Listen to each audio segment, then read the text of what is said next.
Now, as to how this is all going to work, they haven't explained all that yet. There's still a lot to be made known on this engine as a whole. But from what I've seen and what I've heard, a lot can be expected.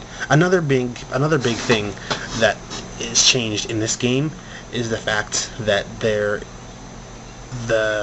other realm in Silent Hill, you know, the one in the original Silent Hills where everything was all rusted and bloody and corroded, that's changed in this game, because as I said, this is a reimagining of the Silent Hill universe.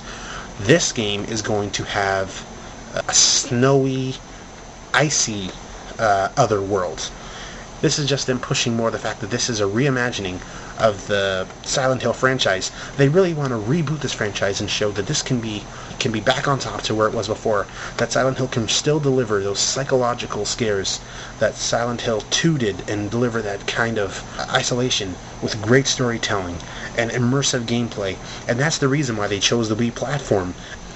The reason why the guys over at Climax made the decision that they wanted to work on Wii with the Silent Hill Shattered Memories is because of really one reason that I'll cap in a very small way, because I don't have very much time left in this voice cast, and that is because of the mindset of the other current gen owners.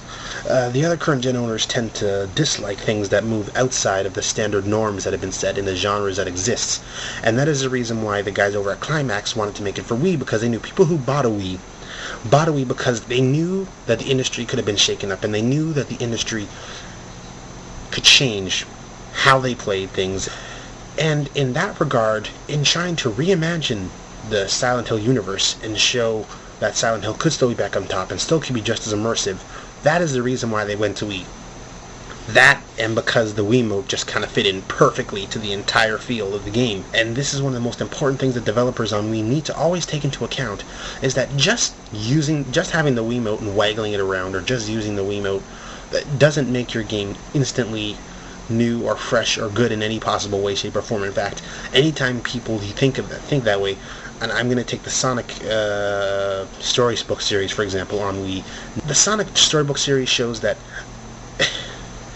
just throwing a bunch of mindless Wii-specific abilities into a game does not make that game good. In fact, that tends to be the doom of the game, and why people mock the Wii like they do.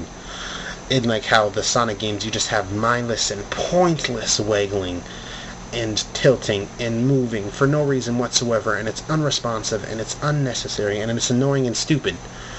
However, with Silent Hill, and the guys at Climax have taken the Wii's strong points and have really been pushing it. They've done this in the way that one of the features that they're adding this one is the distortion and being able to tell when enemies come. Now, being able to tell when enemies are going to attack you.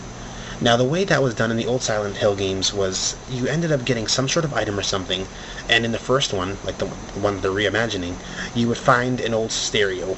And when enemies were attacking, because things were intentionally blurred and muddy, when enemies began to attack you, you would use the stereo, and when the stereo began to buzz uncontrollably or get that distortion effect, you knew something was coming to attack you, and it would make it eerie and upsetting.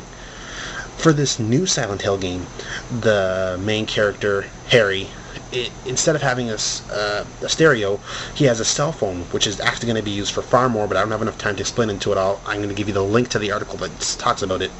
But you have your cell phone that actually looks like an iPod, actually.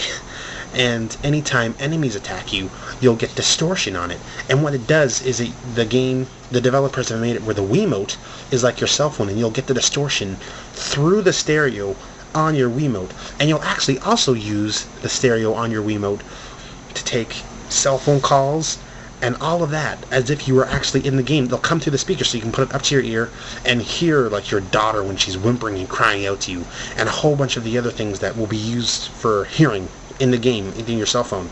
And it's a really smart idea. And the other, and possibly the biggest point, because this shows the using of the Wii's controls and the amazing graphics that they're pushing on this thing, and that would be the flashlight effects. And oh my gosh, I'm going to post that pic of that right now in the slideshow again. The flashlight effects, Matt said, I can see just from this pic that it looks great.